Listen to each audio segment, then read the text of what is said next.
which we call your angiotensin receptor blocker. See, those steps in the renin-angiotensin-aldosterone system can be blocked by different drugs. Okay, did you get that? Yes, Doc. Okay, bitinagsa na to na so that dili mo so that sayon-sayon raan ninyo pag-memorize sa number of drugs. And di na mo mag-memorize sa mechanism of action because it is already stated there. Okay? So, continue na.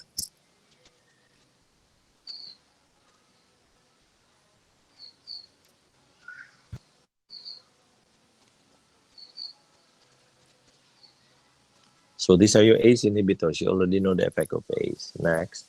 By the way, wala na ako na-mention ang aldosterone, the renin-angiotensin-aldosterone system.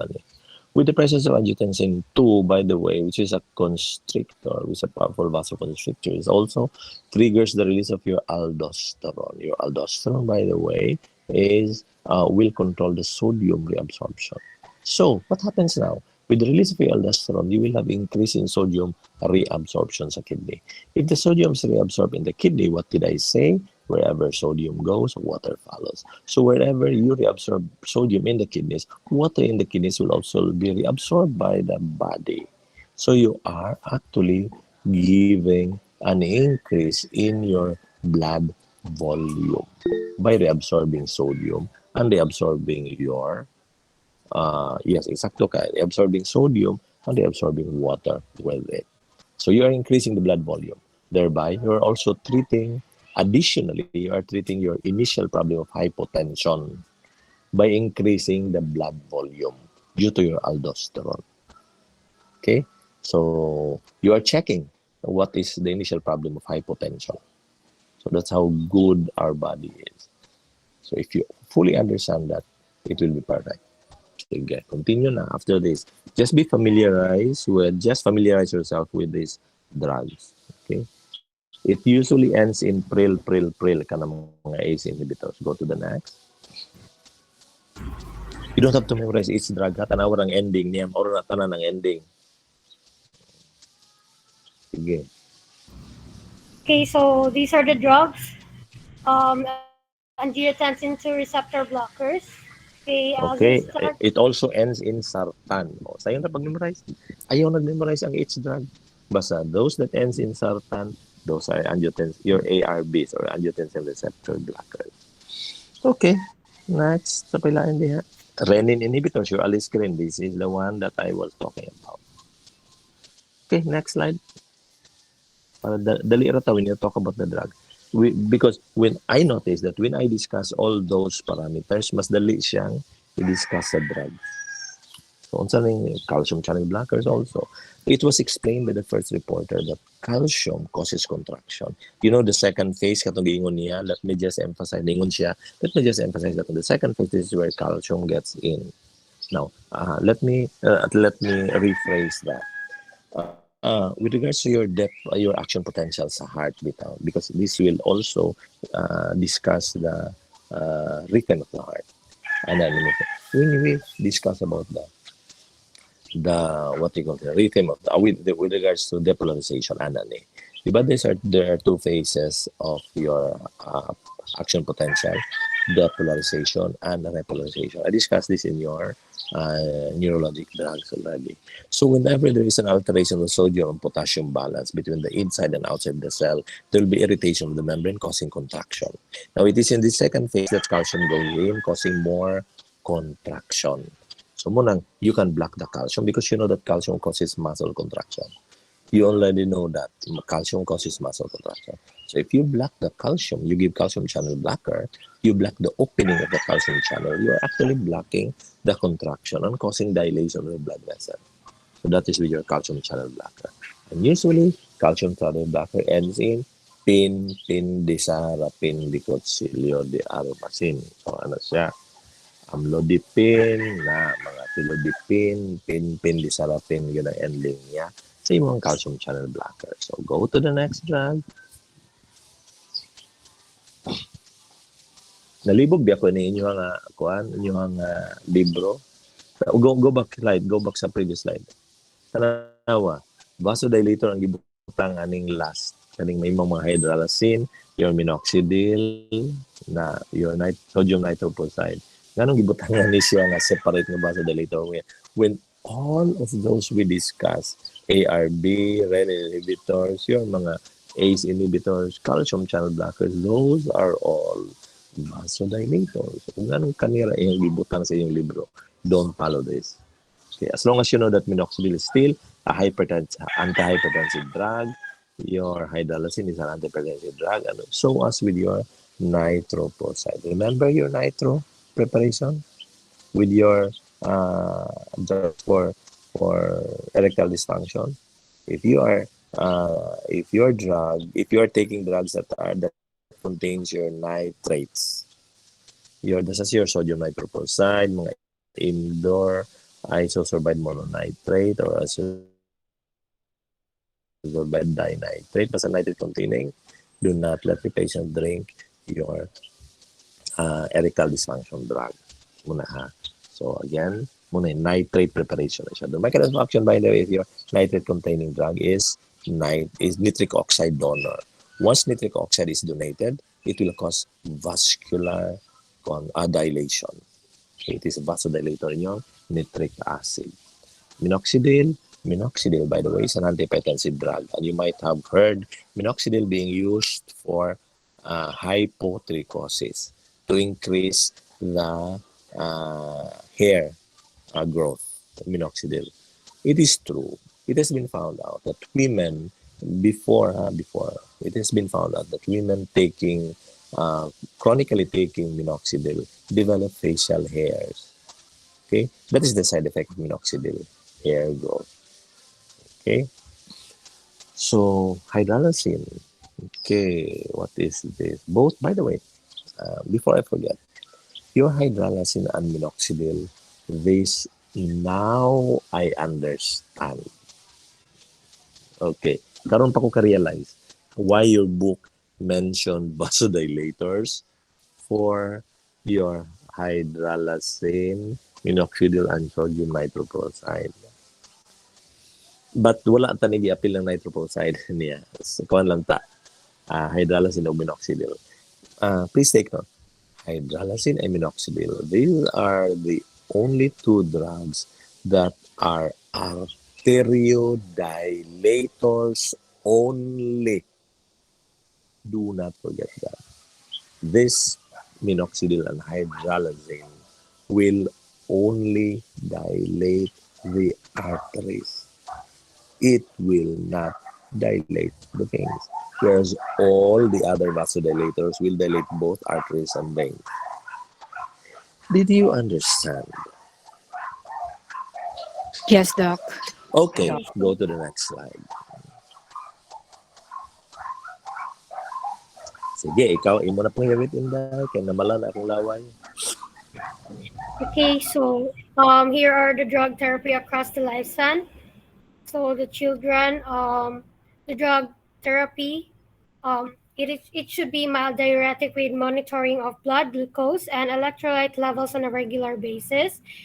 And for beta blockers, the adverse effects may limit their usefulness. Inumdumi ha. Beta blockers ha. Again, unless selective ka na beta blocker.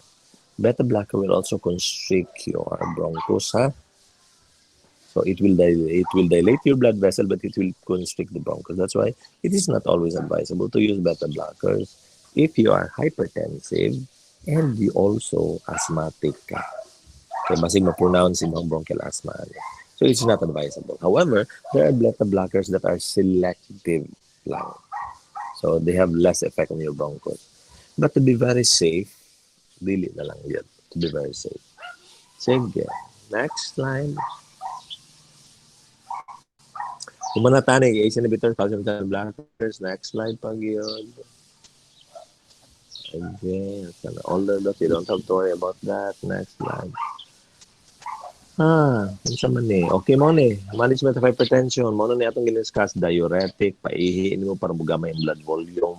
ACE, calcium, balik-balik na ni. Go to the next. By the way, go first. Balik-balik. Steps mo din ito kung tanawa. Lifestyle lang first, ha? Children of a lesser God. Do not forget, ang first niyong buhaton is lifestyle check. Malay ninyo, kusog kayo mo kaunog ba, humba, nga kanang galiging-liging yun. Na, muyog-uyog na, pag, pag, move name mo sa plato, ang kanang humba nga mag-uyog-uyog na, yung katambok, na basig hilig mo ana. Especially na mga hangol diha, nga namis na o bako nga wala ngatag. Okay? So, kana, gabaan ng mga hangol, mag-high blood na sila. Binuang ha. Hindi na, sige.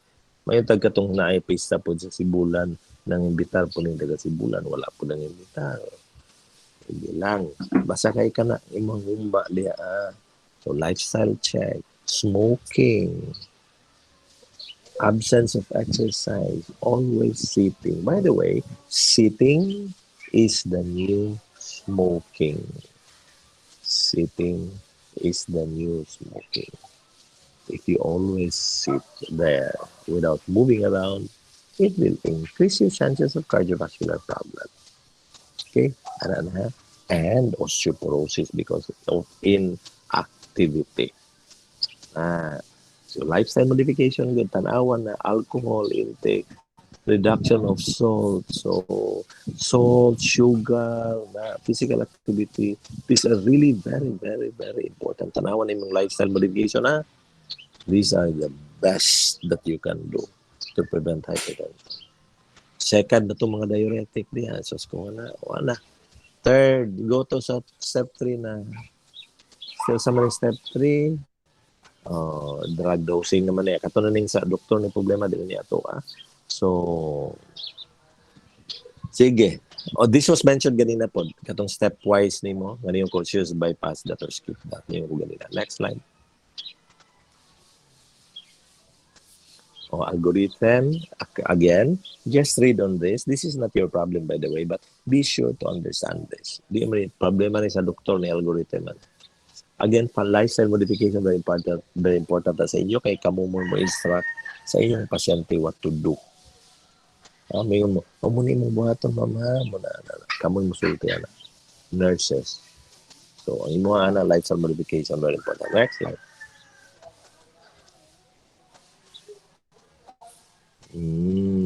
Mao na niya itong i-discuss. Mana naman din i-discuss na ako. Next slide. Tanawa na.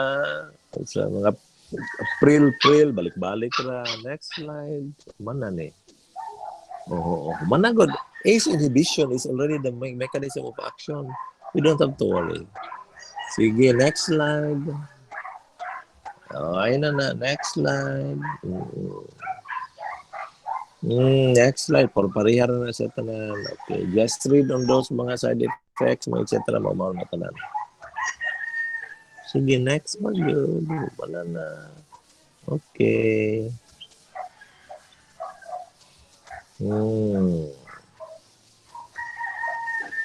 Kani, drug food, what about? So the clinically important drug-to-food interactions, absorption of oral ACE inhibitors decreases if they are taken with food, and they should be taken. Okay, usually this is true with all the drugs. Mo-decrease imo ang absorption with food. Mas mauna ang absorb ng food. Dili kayo sila maka-absorb. Usually this happens with all drugs. Next slide. Okay, so wala na. Basara na siya. Next. Okay. So, basara po na siya na. Kana, what about your nursing diagnosis? So for nursing diagnosis related to drug therapy might include the following. So first, ineffective tissue perfusion or total body fluid changes in cardiac output. And next, skin integrity related Okay, to... wait. Before I forget. Miss Griffon, can I ask you, how does your diuretic treat edema? But di ba ang edema, doc, is that there is disruption of the HP, pushing pulling rather, Go pulling to direct o effect of pushing out. edema na. Ay na lang na siyang lab din mo hydrostatic Okay, pressure. Doc. Since So what is edema ka na edema? may excessive water load, 'di ba, Doc? So you need to Oh, sa? excrete. Ang No, edema no, is no, no, no, I no, mean sa no, no, gawas, no, Doc, sa no, no, gawas. no. Dili excessive So, water load. Sa gawas siya, Doc, wherein gawa na sa, gawa sa, gawas sa kuan, Doc, sa kanang cell rather, Doc. And then if wrong. naanay okay, let me clarify that, Doc. If there is an edema and then there is an excessive fluid water out.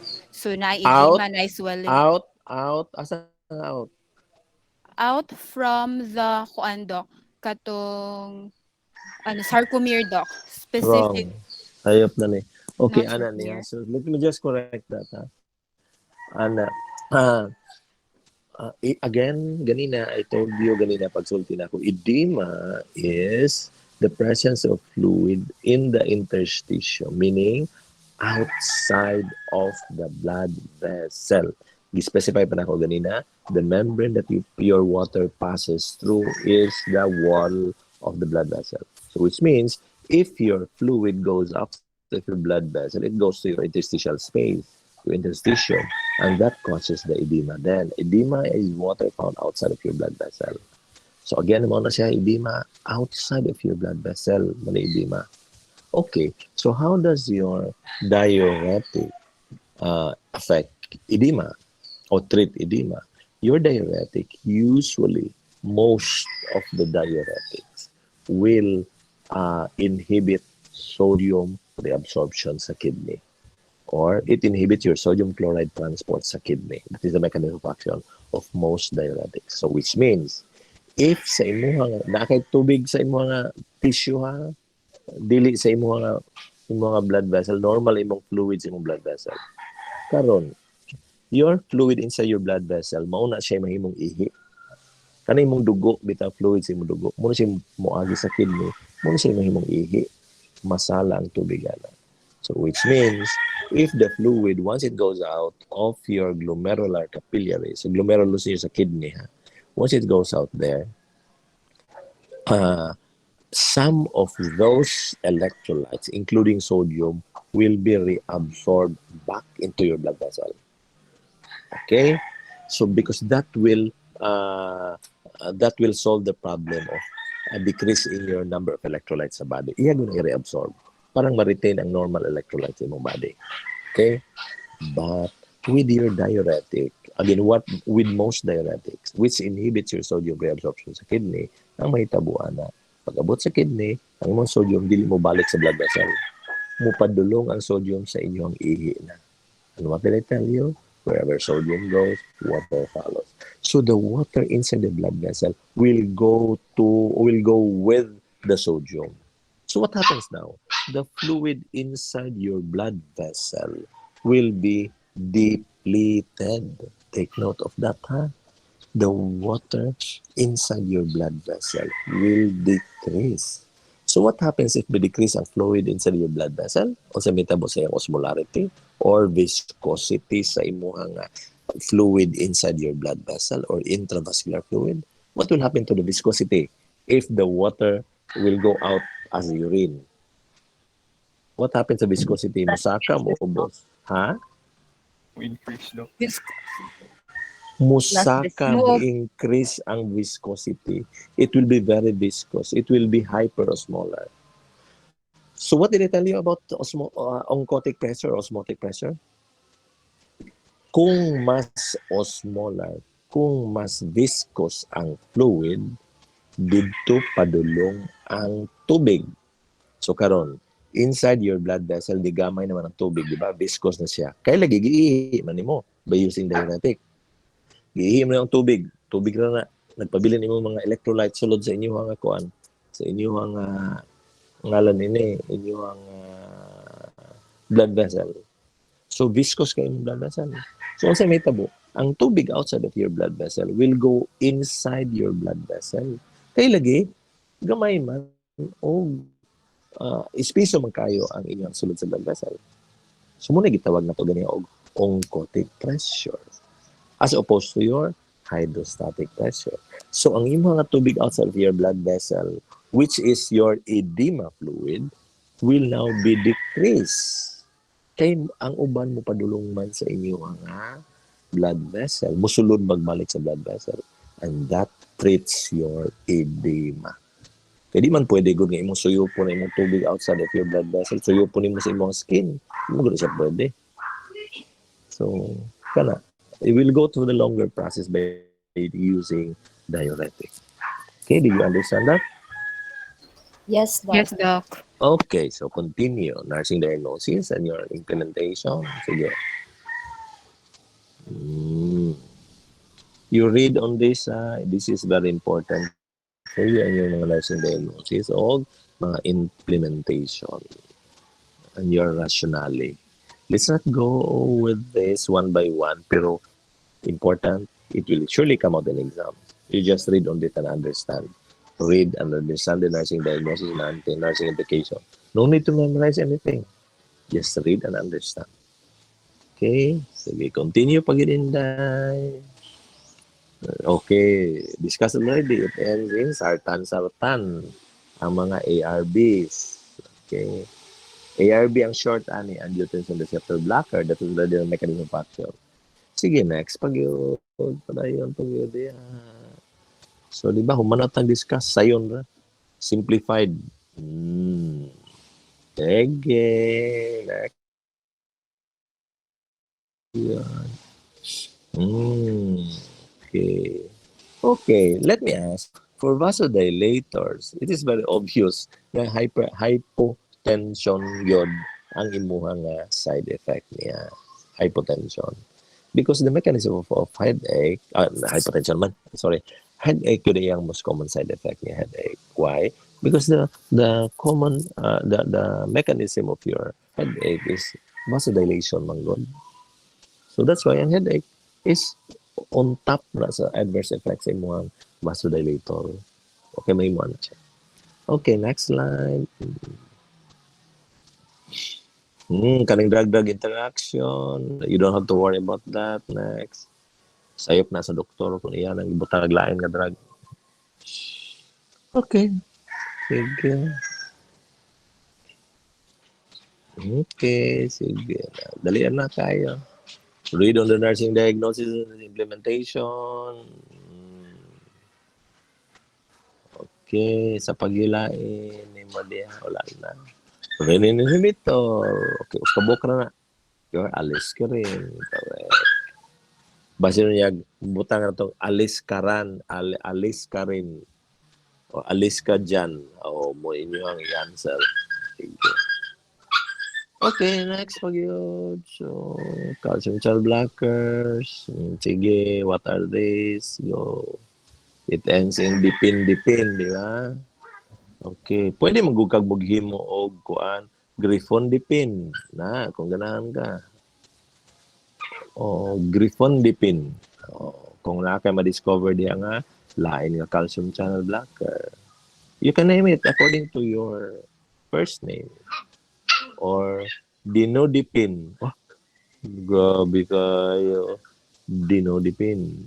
Sige. Go. Next.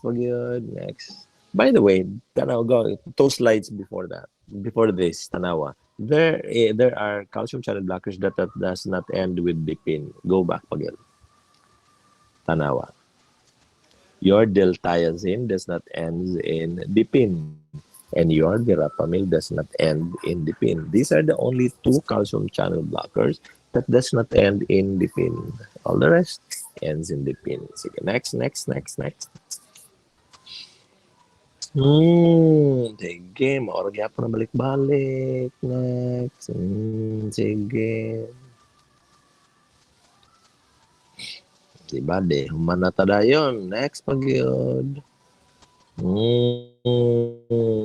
Kani hydralazine. Sige, next. Ano yun? Humana kong sultin yun, anak. Next slide. Okay. Acdalate na basyo sa muscle relaxation. Diligay. Klaro na iyang mechanism of action. Ibutang dali yan. Sige. Nitroprusside, nitric oxide donor, yung mechanism of action niya. Sige. By the way, these are emergency drugs kanang sodium nitroprusside. This is an inotropic agent. Sodium nitroprusside, inotropic naman. It is a dilator, nitroprusside. Dili na sa inotropic dilator ng nitroprusside. Sige. Sige.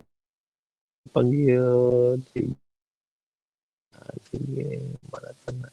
Ayaw ng mga details na wala na. Just read on those. Oh, diuretic. Okay ne. Wala pa rin na-discuss maayo. Go in diuretic. So we have other antihypertensive agents. We have diuretic agents. These are drugs that increase the excretion of sodium and water from the kidney. And this is very important for the treatment of hypertension. And this is also first agents that are tried in mild hypertension, and they affect blood sodium levels and blood volume. And they also increase urination and can disturb electrolyte and acid-base balances. Next. Okay. So we have here thiazide and thiazide-like diuretics. First, we have chlorothiazide, hydrochlorothiazide, methylclothiazide, chlorthalidone, indapamide, metolazone, and Indapamide. Okay. So indapamide. And your potassium-sparing diuretics are the amiloride, spironolactone, and your triamterene. Now, okay, let me just discuss this briefly, okay? When you use your thiazide diuretic, especially the loop diuretic, you have one take care your Lasix. Your Lasix is generic is furosemide. Okay, furosemide is the major loop diuretic.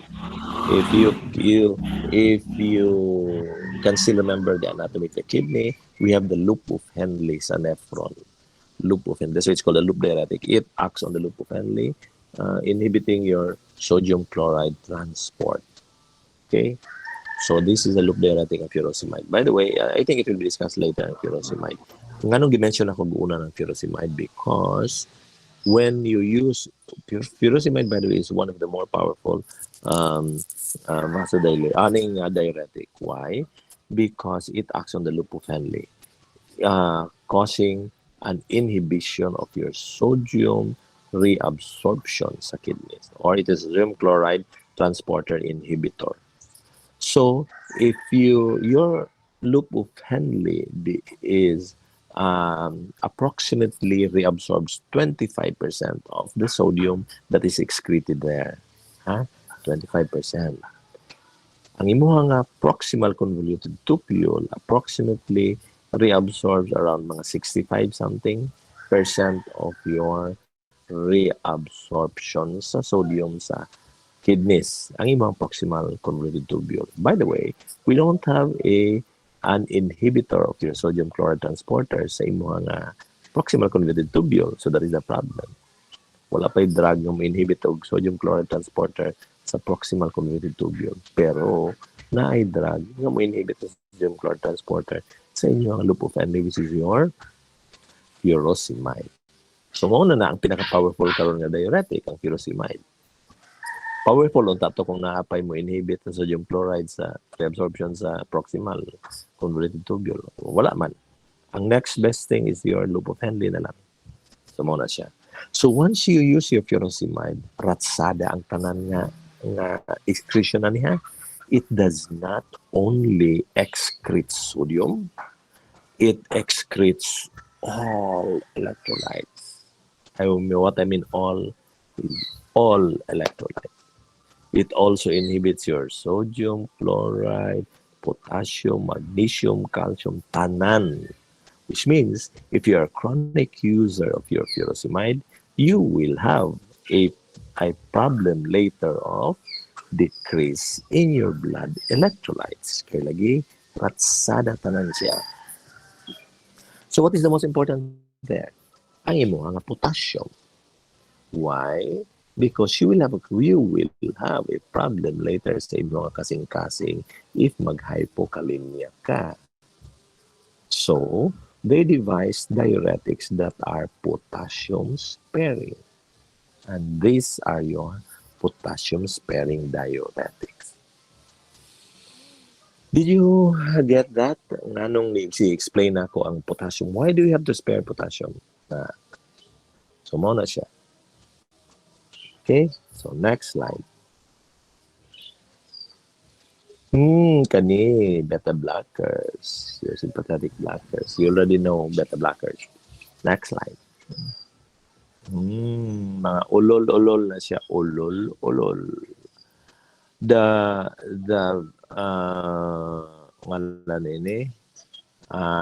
beta blocker, which has the shortest action, is your esmolol. As the name implies, esmol. Small, gamay. Esmolol. This is the shortest action ng beta blocker.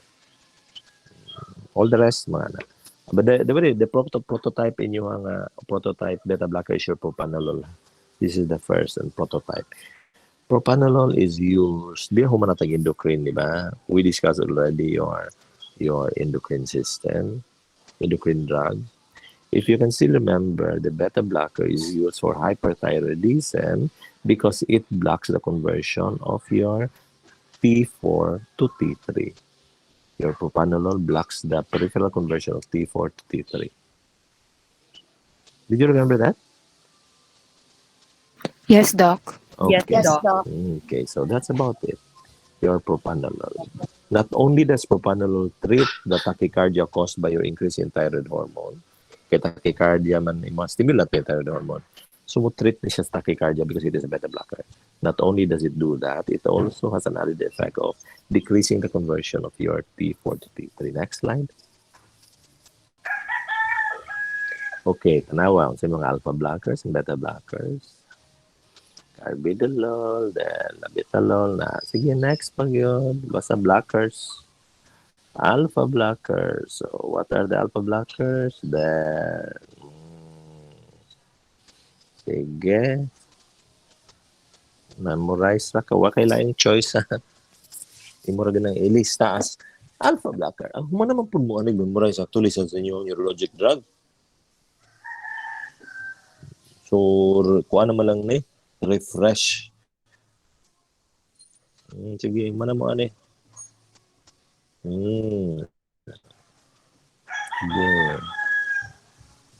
I-review na lang din ninyo. So, ato na i-bypass. So, mana na ito nag-discuss ako neurologic drugs. Kani, anti-hypotensive drug.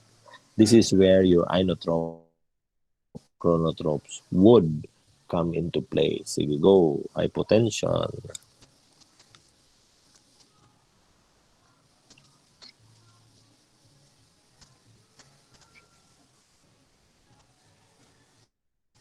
Murag na off imong mic, dili mi kadungog. So sympathomimetic drug. These are the first choice drugs for treating shock due to hypotension. So we have midodrine and droxidopa. So for the midodrine, this is indicated for the treatment of orthostatic hypotension in adults, while droxidopa is indicated for the treatment Basta of hypotension, okay na hypotension. Sige, next slide. so sympathetic adrenergic agonists or vasopressors. So these are sympathomimetic drugs are the first choice of treating severe hypertension or shock. So we have here the drugs, sympathomimetic drugs used to treat shock. We have the vitamine, dopamine, ephedrine, epinephrine, isoproterenol, norepinephrine, phenylephrine. Okay, you also discussed this as your sympathetic agents or sympathetic agonist or your adrenergic agonist. Na-discuss na ninyo pod sa inyong neurologic drug. These are your adrenergic agonist nga drugs. Sige. Muna nagiingon ako ninyo, if you only studied the sympathetic and parasympathetic effect by heart, di ninyo ni ma-miss ay action. Okay? Sige, next slide. Next. Sige. Adrenergic agonist na siya. Simple as that. Next.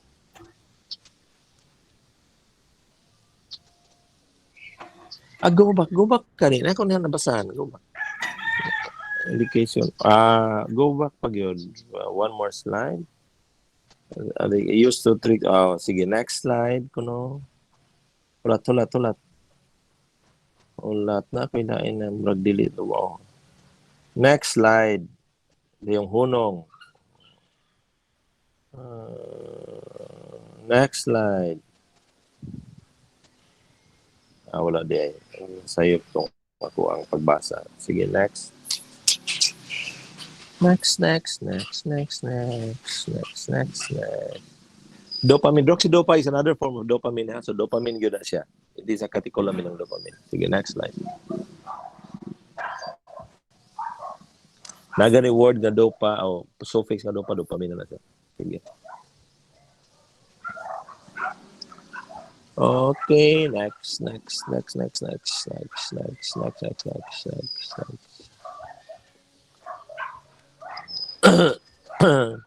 man na magutana sympathetic agents mo nang ako nato na lang gi ano siya. Gidiretso. So mana inday. That's sir. Ha? That's the end of my report, sir. So the end. Your report is chapter 43, Doc. katong report gani sa introduction is chapter. Chapter 42, Doc. So we discussed 42 and 43 karon. Diba? Yes, Doc. Okay, what time is it? It's 10:36. Okay. What is the next chapter about? 44? Antiarrhythmic, Doc. So dali ra kayo ni siyang i-discuss ang anti-arrhythmic. Sige, i-discuss anti-arrhythmic. Dali ra. We will not go into the details of anti-arrhythmic. Just remember your action potential, ha? Katong imuhang repolarization or depolarization. Okay. Mao ni atong basihan sa atong anti-arrhythmic. Continue. Okay, sorry ba dili pa anti-arrhythmic, Doc? Heart failure pa. Ay, singon anti-arrhythmic. Heart failure. Okay. Ano niha? Before, you will be, by the way, Mr. Lobitania, you will be discussing heart failure first before going into the drugs, right? Yes, Doc. Okay, sige. Let me see how you discuss heart failure. Okay, so good morning, everyone. Good morning, Doc. So I will now be going to report about the agents for treating heart failure. Okay, so next slide, please. So what is heart failure or nganong naay heart failure? Heart failure occurs when the cardiac output is inadequate, no? Inadequate to provide the oxygen needed by the body. So ani na condition, your heart is not pumping blood the way that it should, so dili siya maka-deliver og enough oxygen to your body. Also, this heart failure is not a disease on its own, but rather a consequence of other underlying diseases. So next slide, please.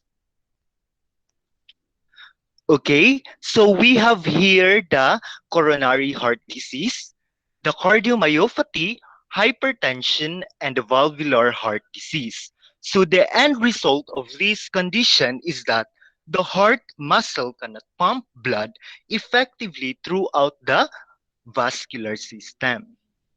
Okay, so next slide, please. Okay, so we have here the compensatory mechanism. So it was discussed na by the previous reporter. And to conclude, If these mechanisms work effectively, compensation is occurring and that the patient may not have signs and symptoms of heart failure. So next slide, please. Okay, so these are the signs and symptoms of the heart failure that result from the backup of the blood in the vascular system as well as the loss of fluid in the tissues. So it could be a left-sided heart failure wherein it marked by tachypnea, dyspnea, orthopnea, and pulmonary edema. While on the right-sided heart failure, it is characterized by edema, splenomegaly or the enlargement of spleen, hepatomegaly or the enlargement of the liver, as well as the nocturia. Okay, next slide, please. Okay, so these are the treatments that have been discussed before, which could be used in the treatment of heart failure. So these are the vasodilators, diuretics, beta blockers, and human B type natriuretic peptides. So all of them decreases the cardiac workload, reduces the blood volume, and decrease the sympathetic reaction. Okay, next slide, please. Okay, now let's focus on the agents for the treatment of heart failure. And what are these agents? These are the cardiotonic agents, no, that are used to stimulate more effective muscle contraction that may be needed in order to increase the cardiac output. Muna akong giingon nga, inotropic increases the force of contraction. Sige. Okay, so there are three types or classes of cardiotonic agents. So these are the cardiac glycosides, the phosphodiesterase inhibitors, and the HCN blockers. Okay, next slide, please. Okay, so we have here the drug therapy across the children, the adults, and the older adults. So however, since wala pa ta nagisgot about those cardiotonic drugs, I will just skip this one.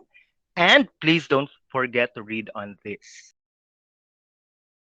Okay, so let's start. So the first class is the cardiac glycosides, and then it is originally derived from the foxglove or the digitalis plant. So mara ni siya og kanang kuan guys, kanang mara siya marijuana no. So this drug or the drug under this class is the digoxin or the lanoxin.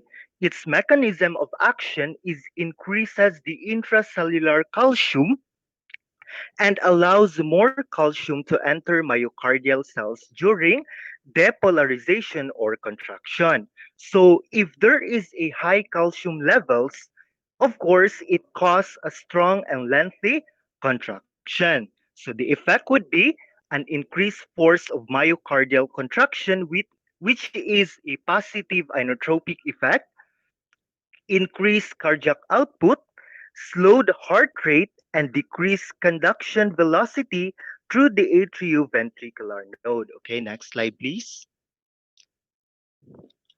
Okay, so we have there the pharmacokinetics. It is available for oral and parenteral administration, and then the contraindications and cautions.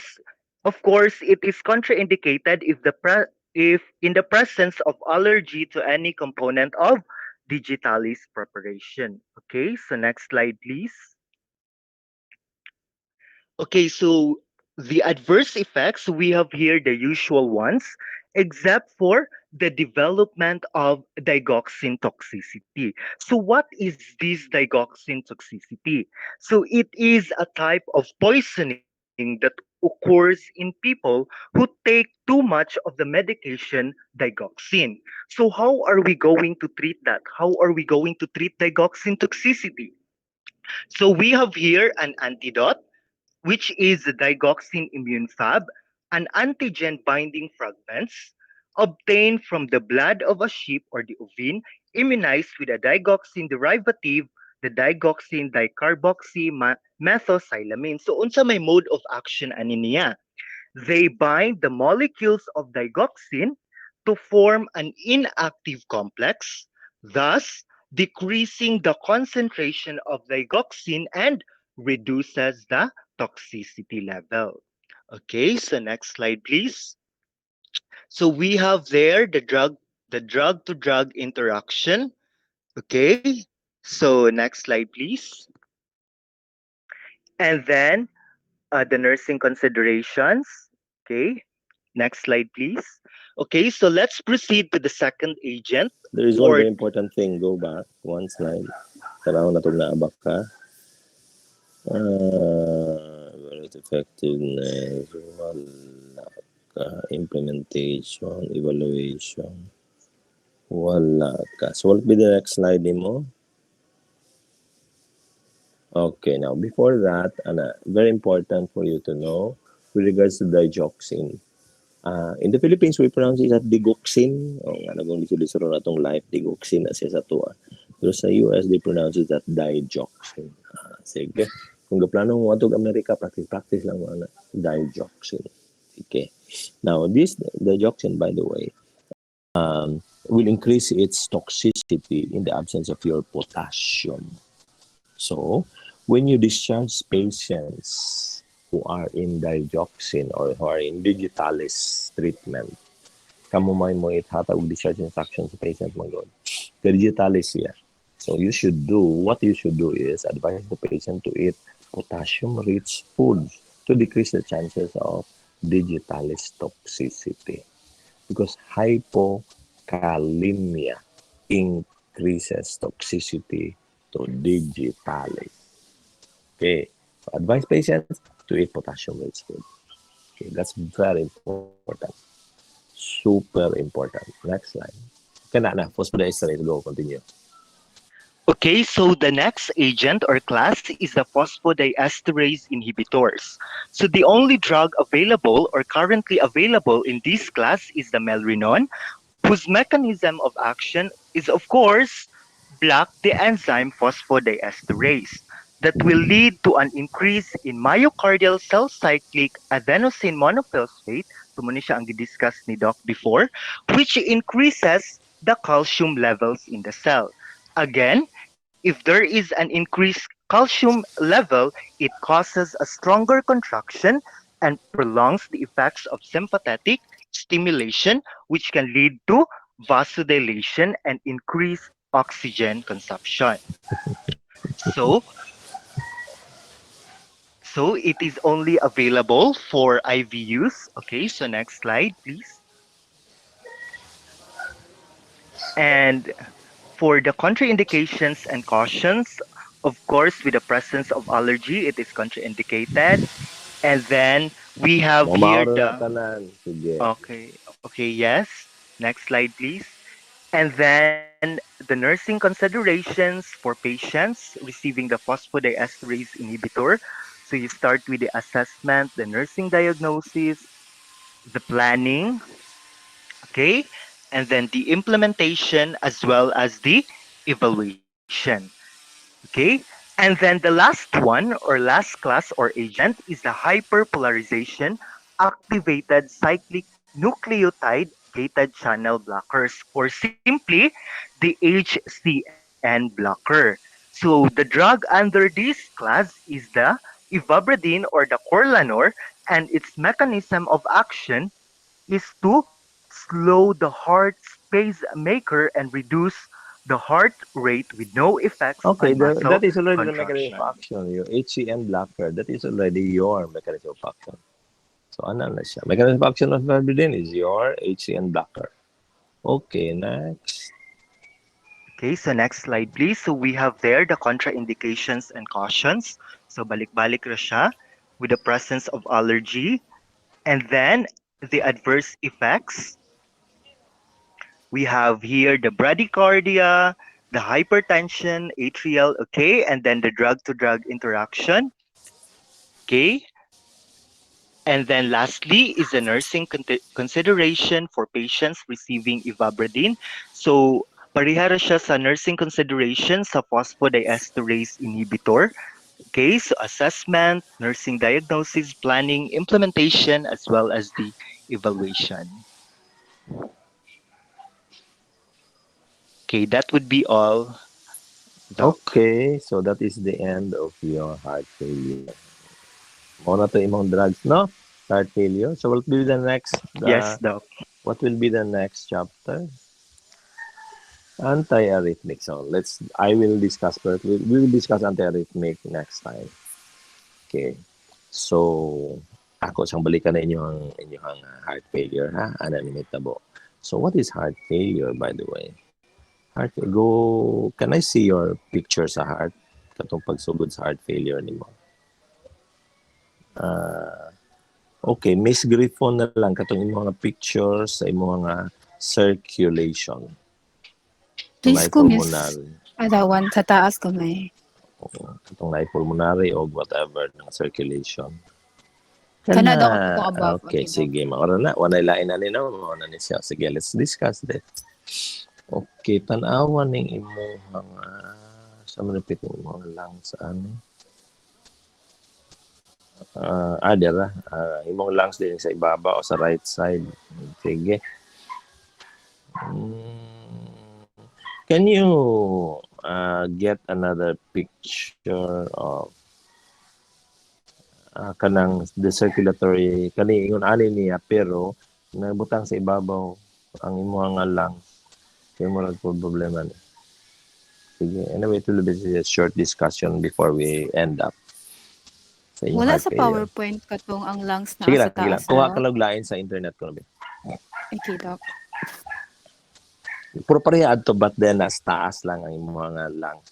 Imo naman nakilid man siya so di kay nako ma.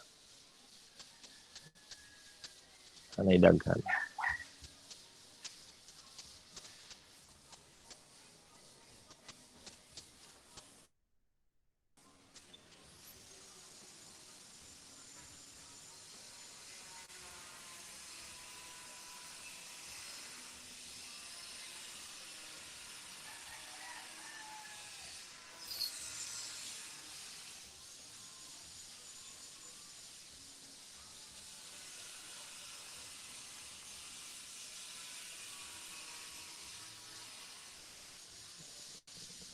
Katong circulation kana heart naman na tanan.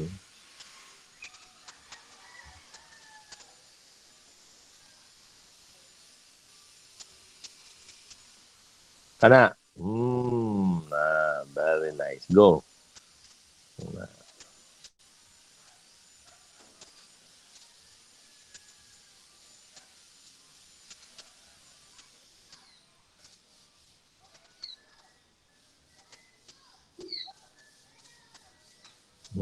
There you are. Sige. So, we'll discuss your heart failure here. So, monimetabo, ha? Okay na, okay na. Kanaon sa man eh. Nawala mo. Sige, sige, sige. Anala, okay na lang nga. Okay na. Okay, so this is it. Tanawa na mong heart, ha? Okay, let's review the circulation. Okay, from the heart, that is left side of the heart, can I color the red part sa heart? It will go to your aorta. Tanawa na yung aorta, ha? Kaning the biggest blood vessel, the biggest artery in the body is called your aorta. Okay, from the aorta to the different branches until it goes to your capillary. Capillary is the smallest na blood vessel. It is so small ang capillary that mag-single file na lang ng mga blood cells diyang moagi. That is how small it is. However, it is in the capillary where the actual exchange of nutrients would happen. The waste materials will be extruded out of your capillary. However, the food will get in through your capillary. Okay?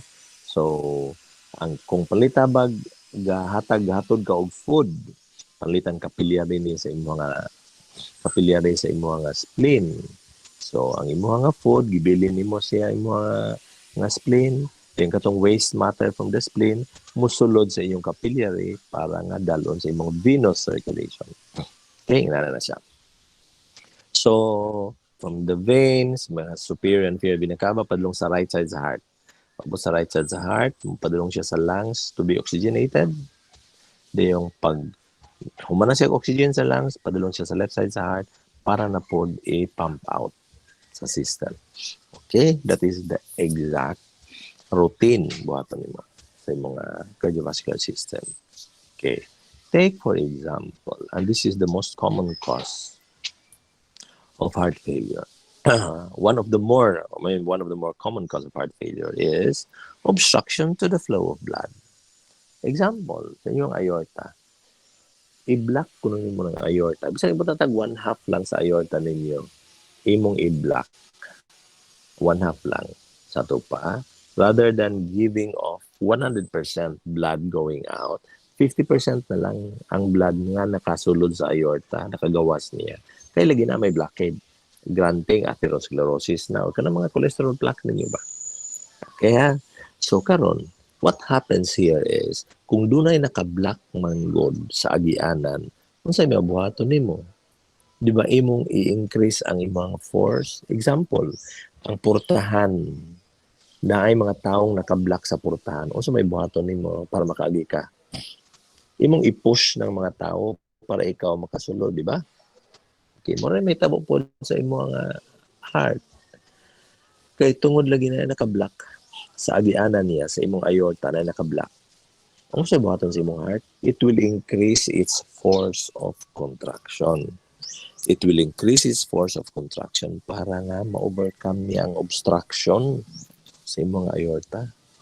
To take note of that, it will increase its force of contraction. So, granting. Dugay na nga diha ng imong nga plaque, ito nga imong cholesterol plaque sa imong aorta. So, ito padugay na po diya imong heart, sige increase sa iyang force of contraction, di ba? Una-una, di ba I told you sa muscle? Kung pananglitan, imong i-overwork imong muscle, it will increase its size. Pareharagon akong mag-exercise ka, imong i-overwork imong mga bicep, para mo nagko imong bicep. The same is true with the heart. If you increase continuously the workload of the heart, lagi nga nung na-increase yung workload, kaya mangi-force maayo yung contract, parang mabypass niya tong obstruction. So, chronically, dugay na siya nga sige, increase yung force of contraction. Hinay-hinay na og kadagko ang muscle sa heart. It will hypertrophy. Di ba ningon man talaga ang muscle? Gani, kung sigihon mo gamit, mo dako siya. Nidako imong heart. You have cardiomegaly. So, kung nidako imong heart, saan sa may tabuan na? You need more energy to supply the heart. Kaya lagi dako naman siya. Obese ka. Mas daghan wag ka kinahanglan ng energy kung obese ka kaysa niwang. Okay, another thing. Once the heart increases its size, iyang muscle, kinahanglanon niya mo double its effort to move its muscle. Pareho ra po na sa imuha nga ron na kung obese ka. Kung obese ka, you have to double your effort to move. Kung niwang ka, ay gaan kayo mong lawas i-move. Diba? Dali ra kayo kang makamove. Pero kung obese ka, baling liso ra ilihok. Kaya bugat man imong lawas. The same thing happens with your heart. Again, you double time. So, kung sa nahitabo, nisamot ka dako energy requirement imong heart. So, until such time nga, mo fail na gyud siya sa iyang function. So, di na siya kaayo ka-pump enough blood to the system. That's where the heart failure starts. So, you initially have the plaques in mga aorta. Now, your left side of the heart is already failing. Again, unsa to'y function sa heart? To propel blood out. Kaya lagi ni-fail naman siya. So, ni-fail na siya propel of blood out. So, may tabo, where will the blood go? Kaya ni-fail naman siya. The blood will go back to your lungs. Kaya di naman nagikan sa lungs. Some of the blood will go back to your lungs. Kaya ni-fail naman siya. So, yung lungs na puno na pong dugo. So, what will happen again? Diba? Kung imong i-push, maayo ang imong nga fluid through your capillaries sa lungs. O sa gisulti na ito ganiya. If you increase your hydrostatic pressure, imong gi-push out ang fluid out of the lungs. So, sa may tabo, you will have pulmonary edema in effect. Kaya lagi, you're pushing the fluid out of the lungs.